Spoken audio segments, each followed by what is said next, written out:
HarperCollins presents What's Done Cannot Be Undone by Athena Stevens, read by Kristin Atherton. To Mommy and Daddy, equal and opposite forces, ever dynamic, who have given me wings to fly and a steadfast ground to land upon. And to those who have been vectors of protection and stability in my life, whether within my sight or beyond my knowing. I joke about it because it's the only way I can open my mouth without screaming.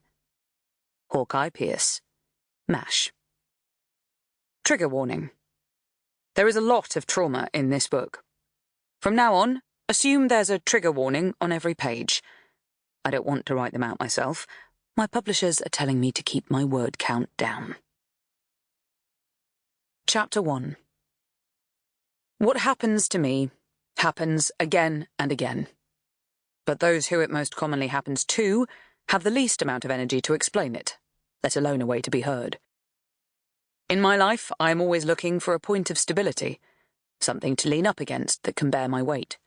Having cerebral palsy, my fight-flight-freeze-fawn sympathetic nervous system is on unnecessary high alert, constantly causing startles in my day-to-day life that knock me off balance. There is rarely an internal centre to be found within a body that over-contracts, then over-loosens its muscles in order to correct itself. This attempt at balance, to minimise the severity of my condition, remains still unmastered within my body after years of physical therapy and classes in movement for performance. There was even some ballet, when the community dance teachers didn't automatically turn me away due to my disability. With the endless quest for a stabilising force, I find a centre within myself. Even though I know I am enough, I actively look for ways to make sure I am bearing the weight of inconvenience that comes with my disability. I don't leave my things scattered throughout the green rooms. I come to the theatre with a single dish meal ready to pop in the microwave as soon as the principals take their places. I go home without making a big deal of it. Cerebral palsy puts me in a constant quest for balance, but it's never within my body. Even as I find myself lying flat on the floor, I push my limbs deeper against the ground, hoping that the ground, which pushes back up against me, will somehow cradle me with its forces against gravity. When I can't find myself supported enough physically, I look for the other forces, habits and occupations that I can hold on to. I read philosophy and listen to podcasts. If bearing too much weight is going to cause my world to crumble, then I want to know how everything in it works. Because if I know how it all works, then I will be able to predict what I can count on, and what I need to avoid for my own safety. I try to learn constantly, so I can know, within reason, what to expect. Habits are my other sources of stability, the daily atomic practices that build upon each other to form consistency. The writing of 750 words a day that equal the first draft of a new play after 15 days. The daily physical therapy, brought from my childhood, to ensure that the slight scoliosis of my spine remains slight.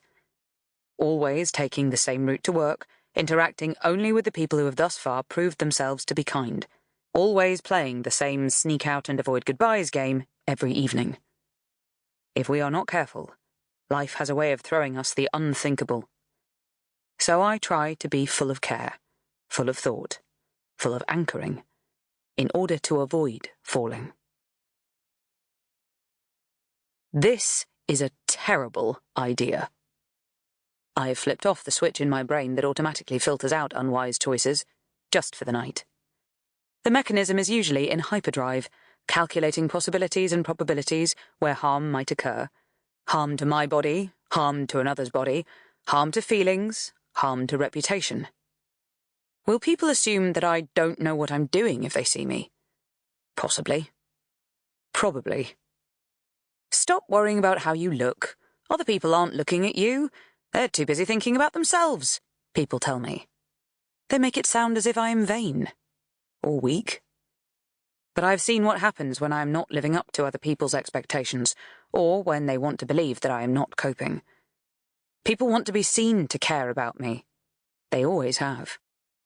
Seen to care is the key phrase here. It's not the same as care. But you deserve to have fun, the dresser said when we came up with the idea. Sample complete. Ready to continue?